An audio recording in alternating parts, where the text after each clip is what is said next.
자, 그러면 우리 박병창 부장님 모시도록 하겠습니다. 어서 오십시오. 예, 안녕하십니까? 네, 반갑습니다. 시간이 8시가 넘었네요. 자, 우리 박병창 부장님과 함께 어제 시장 마감부터 한번 쭉 오늘 시장까지 이야기 나눠보겠습니다. 예, 어제 미국 시장 1% 정도 다시 추가 하락을 했습니다. 하락한 이유는 뭐 다음 주 FOMC 회의에 금리 인상의 폭의 우려감이 지금 반영이 됐습니다. 그것이 또 다시 우려가 더 된 것은 시장이 많이 반영했다라고 했지만 다시 우려가 된 것은 어제 미국에서 8월 소매 판매 지표가 발표됐는데 전월 대비 0.3% 증가했습니다. 시장의 컨센서스는 뭐 비슷하지 않을까 월간으로는 그렇게 생각을 했는데 어디가 많이 증가했냐면 자동차하고 서비스가 증가했고요. 다른 쪽은 좀 약했고요. 그리고 인플레이션 감안한 실질 소매 판매 지수는 좀 떨어진 편입니다. 그렇지만 소매 판매가 여전히 굳건하구나 뭐 이런 얘기들이 좀 돌아다닌 거고요. 또 한 가지는 주간 실업수당 청구 건수가 21만 3천 건이 됐는데 이게 5주 연속 감소입니다.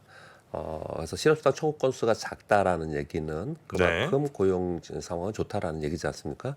이런 것들이 나오니까 좋은 쪽으로 나온 거잖아요, 경기지표가. 네. 그러니까 연준에서 금리 인상 뭐 강하게 할 가능성이 높다 이렇게 얘기를 한 거예요.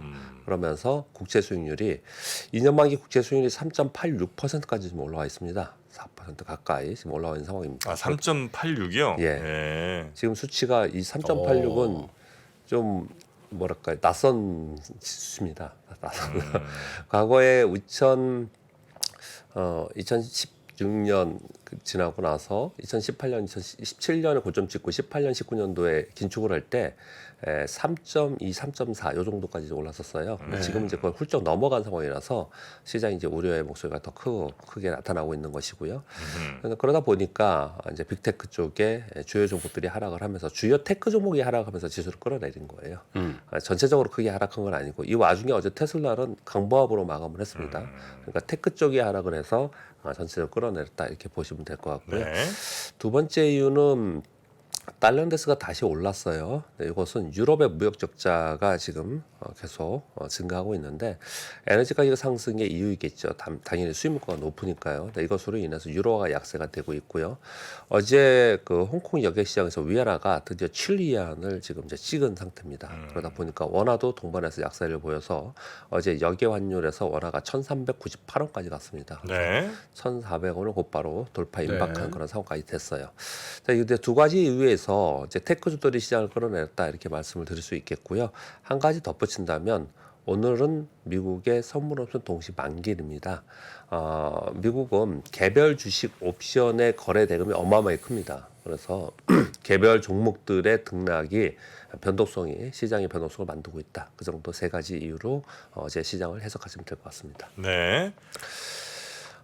다음 화면 잠깐 보시면요. 뭐 다음 주에 FOMC 회의니까 잠깐만 짚고 넘어가면 이 화면은 뭐냐면 이제 페드에서 보는 확률을 얘기하는 겁니다. 그 왼쪽에 있는 80%의 확률은 밑에 300bp에서 325bp 이렇게 써 있습니다. 이 얘기는 이번 금리 인상을 50bp에서 75bp 금리 인상이 80% 이렇게 보고 있는 거고요. 그 이상 100bp를 보고 있는 건 20% 이렇게 보고 있는 거거든요.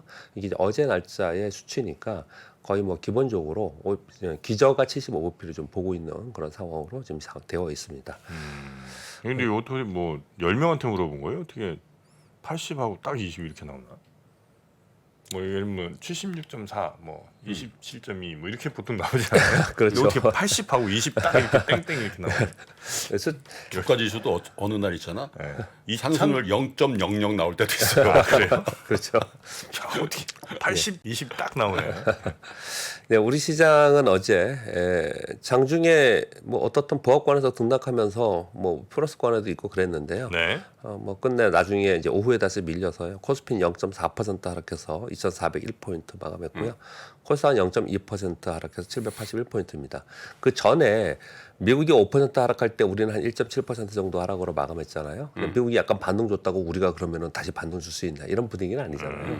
그러다 보니까 매물이 좀 나왔다 후장에 이렇게 보시면 될 것 같고요. 그 매물이 이제 거의 대부분이 외국인과 금융투자의 프로그램 매도였습니다. 네. 그래서 전체적으로 대형주가 약세였습니다. 차익 프로그램 매도가 670억, 비차익이 2천억 나오면서 대형주는 약세였고요. 근데 섹터별로는 굉장히 강한 섹터들이 많았습니다. 2차 전지에 LG엔솔이나 삼성 SDI나 이런 2차 전지 메이커들이 강했고요. 그리고 소부장 기업들도 굉장히 강했고요. 신고가 나오는 종목들이 발생합니다. 전자결제도 그렇고요. 로봇 관련주들은 또 신고가 나오는 종 많이 나오고 있고. 네. 조선기자재 한번 빠졌었잖아요. 우리 그 삼성전자 오르는 날 그렇죠. 곧바로 다시 되돌리면서 다시 원위치하면서 강세를 보였습니다. 그래서 전반적인 시장은 프로그램 거래에 의해서 대형주들이 상대적으로 약하고 개별 이슈가 있는 종목들은 상대적으로 강한 그런 특징을 좀 보였습니다. 어제 그 외국인과 기관들의 순매수, 순매도 종목 보더라도 확연히 지금 시장의 흐름을 알 수 있습니다. 제가 종종 이걸 불러드리는데요. 지난 어젠가 그저께는 제가 9월 달에 외국인들이 뭘 사고 팔았냐를 말씀을 좀 드렸는데요. 어제 하루만 보더라도 외국인과 기관이 동시에 이쪽에 사는 쪽은 LG에너솔루션, SK하이닉스, 하나솔루션, 삼성 SDI 이런 쪽이고요. 외국인들이 매도하는 쪽은 삼성전자, 삼성전기, 네이버, LG전자 이런 쪽이에요. 그래. LG엔솔도 50만 원 넘어갔지. 하나솔루션도 단기간에 꽤 많이 올랐더라고요. 예, 굉장히 많이 올랐습니다. 예. 뭐 최근에 들어서 SDI도 강하고요. 뭐 그렇게 네. 지금 모퉁이 나타나고 또 매도하는 쪽은 상대적으로 굉장히 약해요. 전기 같은 경우도 어제 많이 빠졌고 네이버도 많이 빠졌고요. 네. 그래서 수급적 영향이 상당히 많이 나타나고 있는데 이러한 수급적 영향은 프로그램 거래에서 많이 좌우된다. 라는 것이고 프로그램 매도가 나오고 매수가 들어온다 하더라도 아무데나 막 들어오는 게 아니고 이익 성장을 감안하면서 이익 성장이 있는 쪽에서는 매도가 없거나 매수 들어오고요. 아닌 쪽에 대해서 계속해서 집중적으로 매도하는 그런 특징을 보이고 있습니다. 뭐 오늘은 미국은 가장 중요한 게 선물없으면 동시 만기이기 때문에요. 종목별 변동성이 크다라고 보시면 될 것 같고요. 오늘 금요일이기 때문에 다음 주의 상황을 말씀 좀 드리면 다음 주에 중요한 거 몇 가지 말씀드리겠습니다. 19일 날부터 22일까지 엔비디아의 GPU 테크놀로지 컨퍼런스 개발자 컨퍼런스가 있습니다. 요거는 굉장히 중요합니다. 그래서 사실 이번 주에 먼저 움직인 거예요. 로봇이나 AI 이런 쪽 먼저 움직인 겁니다. 개발자 컨퍼런스에서 뭐 엔비디아에 관련된 중요한 뭐가 나오나요? 거기 이제 엔비디아가 주최를 하는데 네. 거기서 주최를 하는데 거기에 뭐 개발자들도 오고 학자들도 오고 뭐 대학생들도 오고 그러거든요. 거기서 이제 AI에 대한 신기술, 로봇과 관련된 신기술 이런 신기술에 대해서 발표를 하는 거예요. 네, 그런 것들에 대해서 향후에 어떻게 산업에 접목돼서 쓸 수 있는가 이런 것들이 나오는 거거든요. 엔비디아 주식이나 좀 잘 관리해달라고 그 요청들이 많고. 이거 이제 매년 행사를 하는 너무 거니까. 많이 빠져가지고 엔비디아. 우리 애플이 개발자 컨퍼런스 할 때 굉장히 영향을 많이 받습니다. 네. 그것과 같이 엔비디아 개발자 컨퍼런스는 우리 시장에 섹터에 영향을 줍니다. 그래서 이미 그것으로 움직였다 저는 그렇게 보고 있고요. 그 다음에 뭐 가장 중요한 건 FOMC 회의겠죠. 20일, 21일 날 있고요. 이번에 이제 금리 인상 폭에 대해서 얘기를 하고 있는데 사실은 금리 인상 폭은 발전됐다고 보는 거고요.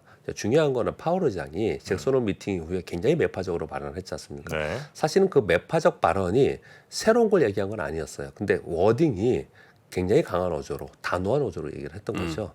근데 이번에도 또 그럴 것인가에 대해서 시장이 관심을 가지고 있습니다. 그래서 파월 의장이 물가와 금리, 경기 전망에 대해서 어떻게 보고 있는지 그것에 따라서 또 한번 시장이 이제 방향을 잡을 건데 만약에 파월 의장이 약간만 누그러뜨려도 시장은 아마 그것을 호재로 받아들일 가능성은 있어요. 근데 이건 만약이라고 표현을 드렸지 않습니까? 네. 여태까지 스탠스로 봐서는 굉장히 강한 긴축의 단호한 어조가 이어지지 않을까 그렇게 시장에서 바라보고 있는 상황입니다. 그리고 뭐 BOJ 회의는 뭐 일본은 뭐 최근에 계속 비슷한 움직임이 보이는데 아무튼 일단 뉴스에 하나 좀 말씀을 좀 드리겠고요. 지금 일본은 엔저 때문에 이거 지금 방어하려고 다 이제 시작을 한 것 같습니다. 엔저 방어하려고 노력하고. 야 격세지감이네요. 원래 엔저를 그렇게 좀 유도했죠. 해보려고 그렇습니다. 아베노믹스가 엔저 만들려고 예. 했던 거 아니에요? 예. 지금 지금은 엔저를 방어해? 심각한 상황까지 가 있는 상황이기 때문에 방어하려고 좀 노력을 하고 있는 거라서 거기에 관련된 거 BOJ 회의의 뉴스를 좀 보시는 게 좋을 것 같고요. 우리나라 22일 날 금통위가 있습니다. 미국이 75bp 이상 기저로 놓고 금리 인상을 바라보고 있기 때문에 요번에 우리나라도 금리 인상을 좀 예상하는 그런 관계에 있습니다. 그래서 제일 중요한 거는 뭐 섹터별로는 GTC 개발자 컨퍼런스 하고요. 그리고 전체 시황 매크로 시황에서는 FOMC 회의에 파월 의장의 얘기 이렇게 보시면 될 것 같습니다. 오늘 뭐 하루 우리 시장이 지금 여기 환율이 1,400원 거의 다 붙어 있습니다. 그래서 거기에 임박해 있습니다. 근데 1,400원까지 환율이 올라간 상태이기 때문에 외국인과 금융투자는 프로그램 매도가 나올 수밖에 없습니다. 그래서 대형주가 상대적으로 약할 수밖에 없고요. 우리 시장은 여전히 이슈별, 섹터별, 종목 차별 현상이 나타나는데 최근 들어서 이런 생각을 안 해보셨습니까? 혹시 시장이 굉장히 약하잖아요. 근데 신고가 종목이 많아요. 센 종목이 굉장히 많아요. 아 그래요? 그러니까 시장이 레벨 다운되면서 떨어질 때는 좋은 주식이고 성장주고 이익주고 전부 다 빠지거든요. 그런데 지금은 그런 상황이 아니라는 거 인식을 하는 거예요. 그러니까 이제 센 종목이 나오는 거거든요. 네, 이렇게 네. 세다가도 그러면은 이 센 종목이 언제 꺾이냐? 시장이 진짜 레벨 다운 되면은 다 떨어져요. 사실은 그건 맞아요. 그렇기 때문에 지금 함부로 들어가면 안 된다라는 전략들을 많이 제시를 해주지 않습니까? 많은 분들이. 네. 근데 지금 현재 상황은 아무튼 단기적으로는 시장이 레벨 다운보다는 여기에 그냥 있을 것이라는 게 훨씬 더 시장이 작용을 하고 있기 때문에 종목 장세가 이루어진다. 이렇게 보시면 될 것 네. 같습니다. 뉴스 몇 가지 말씀드리겠습니다. 첫 번째 뉴스는 저는 뭐 지금 러시아 우크라이나 전쟁에 굉장히 관심도 많고 그 추적을 맨날 해서 말씀을 좀 드리고 있는데요. 유엔 사무총장과 푸틴의 통화가 있었습니다. 그 통화하고 나서 기자회견에서 이런 얘기를 했습니다. 전쟁을 종식할 평화협정을 기대하기는 어렵다. 종전까지는 아직 멀었다. 그리고 지난번에는 어제 그저께인가는 독일 총리가 푸틴과 통화를 그렇죠. 했잖아요.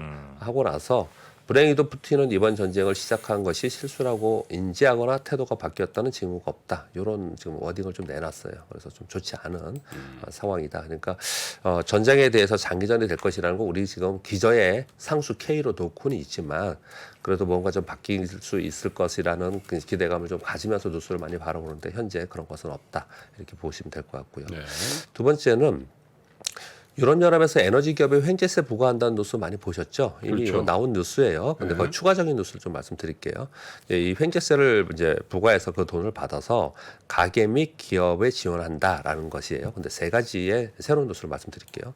지금 유럽연합이 에너지의 위기설이 계속 나오고 있고 굉장히 좋지 않잖아요.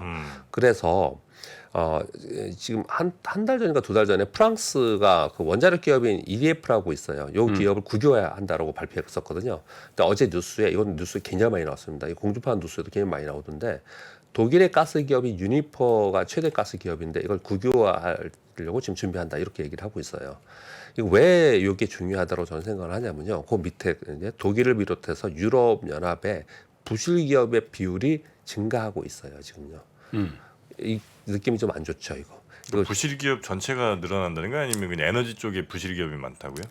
다른 쪽도 아, 에너지 쪽은 전체적으로? 부실이 많고 전체적으로 많다라는 그래요? 거죠. 그러니까 저는 왜 이 기분이 좀 안 좋냐면 제가 96년에 1월에 사령장을 받고 증권회사 입사를 해서 97년도에 1년 딱 지나고 나서 97년도에 산업은행이 구제금융을 줘갖고 국유화하는 기업들이 되게 많았고 화해에 들어가는 기업들이 굉장히 많았어요.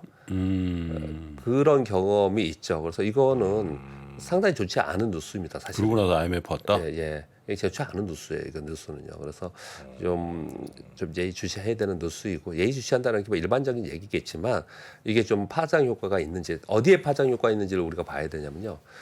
금융회사에. 은행에 파급 효과가 있는지 봐야 되는 그런 뉴스인데 이 와중에 미국이 어떤 얘기를 했냐면 미국 지금 유럽의 에너지 위기가 발생하고 있잖아요. 근데 미국은 원유도 수출하고 가스도 수출하는 국가잖아요. 네. 그런데 이렇게 딱 그냥 잘라버렸어요. 유럽의 에너지 위기를 구제할 정도로 원유에 미국에서 유럽향 공급은 불가하다. 이렇게 알아서 해라.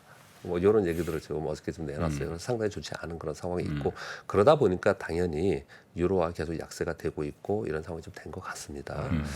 그래서 이 와중에 유럽연합은 30억 유로 규모의 수소은행을 설립한다는 발표가 있었습니다. 그래서 수소주 올랐구나. 예, 그래서 수소수가 많이 올랐죠. 그러니까 수소은행 30억 유로 규모의 수소은행을 설립을 발표한다는 거는 이 수소은행에서 수소 기업에 지원을 해서 수소 산업을 발전시키 이 얘기를 하는 거예요. 이 얘기를. 그래서 수소 관련주들이 어저께 많이 올랐습니다. 좀 전에 말씀드린 BOJ의 외환시장 개입이 임박했다. 이 네. 뉴스가 많이 있었는데요. 지금 엔달러가 143엔입니다. 143엔.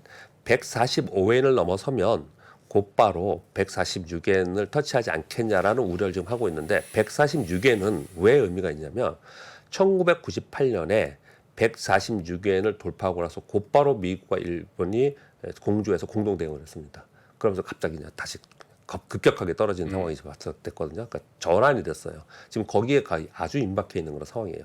그러다 보니까 지금 일본의 금융 당국에서는 전방위로 구두 경고를 좀 하고 있다고 합니다. 근데 이제 트레이더들은 야 이거 일본 혼자서 되겠냐? 미국 지원 없이 되겠냐라고 말은 하지만 트레이더들은 해칭을 시작했다고 합니다. 그래서 저기 엔달러가 사실 살짝 떨어졌었어요. 이 얘기가 나오고 나서 떨어졌다 좀 약간 다시 올라갔거든요. 그래서 여태까지는 아까 말씀 주신 대로 엔 약세를 그렇게 유도를 많이 했었는데 지금 이제 구두 개입하면서 뭔가 좀 시작하려고 합니다. 그래서 이걸 방어하려는 모습이 좀 나타나고 있는 상황이고 거기에 더불어서 어떻든 달러가 많이 들어와야 되잖아요. 그러다 보니까 무비자 자유여행을 허용한다. 코로나 검사 폐지한다는 전격적으로 발표가 계속 있었습니다. 그러면서 지금 원화가 상대적으로 약하면 강세 통화 국가에서 일본의 여행은 굉장히 좋겠죠. 그런 것들을 지금 이제 유도를 하려고 하는 거죠. 사실 따지고 보면. 근데 우리나라도 지금 굉장히 원화가 약세이죠. 네. 이런 부분들을 한번 좀 우리도 검토해 볼 필요가 있다 이렇게 생각이 좀 들고요. 이 뉴스를 보면서. 근데 여하튼 간에 일본의 외환 당국이 엔화 약세에 대해서 구두 경고를 하고 이제 시장 개입을 하려고 준비를 하고 있다라는 뉴스는 의미가 있는 겁니다. 왜냐하면 이게 시장 개입이 돼가지고 실제로 엔화가 약간이라도 강세로 전환이 되기 시작을 하면 그러면 달러인더스의 변화가 생기죠. 달러인더스의 변화는 우리 원화의 변화가 생기기 때문에 이건 중요한 뉴스이다 이렇게 판단을 하고 있고요. 다섯 번째는 차량용 반도체가 뭐 이게 저가이고 뭐 그동안엔 그렇게 부각이 안 됐었지 않습니까? 근데 뭐 차량용 반도체 부족 얘기가 계속 나오면서 국내 소부장 기업들의 수혜를 입지 않겠냐. 왜 이 차량용 반도체가 많이 이제 부각이 되냐면 내연기관차에서 자율주행 전기차로 전환하면서 수요가 급증하고 있다고 합니다. 그래서 관련된 종목들은 밑에 한번 좀 써놨고요. 그리고 로봇주들이 어저께 다 급등했습니다. 어제 두산이 급등했고요. 뭐 SPG는 뭐 20% 이상 올라갔다면 14% 올라가고 뭐 이런 감속기거든요. 그런데 이제 왜 두산이 올랐냐면요. 두산 로보틱스라는 자회사를 가지고 있고 비상장. 현대 HD 현대는 현대 로보틱스랑 갖고 있고 레인보우 로보틱스는 신고가에 근처에 가 있습니다. 이건요. 그러니까 이렇게 로봇 관련 주도에서 공장 자동화 관련된 종목들이 계속해서 관심을 갖고 있고 뭐 우리도 꾸준히 그 말씀을 좀 드렸잖아요. 네. 이쪽 섹터는 상대적으로 시장 대비 굉장히 강세를 보이고 있습니다. 뉴스가 일곱 번째 뉴스는 그냥 좀 짧게 이제 말씀드리겠습니다. 삼성, 현대차 등이 포함된 335개사에서 납품대금 연동제를 운영한다. 중소기업의 수건이었습니다. 그래서 중소기업들 특히 현대차 계열의 중소기업들을 관심 있게 봐라라는 이제 보고서들이 나오고 있는 상황이고요. 우리 저 중소기업 벤처부 장관인가요? 네. 이영 장관 인터뷰를 했는데 저 얘기를 한 거죠. 한 프로에서 처음으로. 네. 이걸 꼭 하고 싶었던 거군요 그동안에요. 그래서 요 부분이 있고 왜냐하면 이제 그 단가 후려치기라고 표현하는 그런 것들에 대해서 이제 제재가 갈 수 있는 그런 부분이고요. 관세청에서 면세산업 활성화 대책 발표라는 걸 했는데요. 모든 플랫폼에서 면세점 판매 허용을 한다. 내년 상반기에 도입하겠다라는 거예요. 네이버, 쿠팡, 뭐 메타버스 환경에서도 면세품 구매를 허용한다. 온라인으로 구매 후에 입국대 인도를 할 수 있도록 하겠다 이런 거거든요. 근데 저는 이 뉴스를 보면서 그럼 기존의 면세품 판매 회사들은 그러면 좀 피해이지 않겠냐 이런 생각도 사실 들긴 들었어요. 테슬라 같은데? 딱 지정하지는 그렇고요. 네. 그런데 아무튼 이 활성화 대책 발표라고 하면서 이렇게 뉴스 나왔기 때문에 이와 관련된 종목들 보셔야 될 것 같고요. 하나솔루션 미국의 ESS 프로젝트의 투자 유치를 유럽으로부터 받았다라는 뉴스가 있어서 하나솔루션 굉장히 좋죠. 요즘 주가가요. 이 아주 좋은 상황이고요. 네.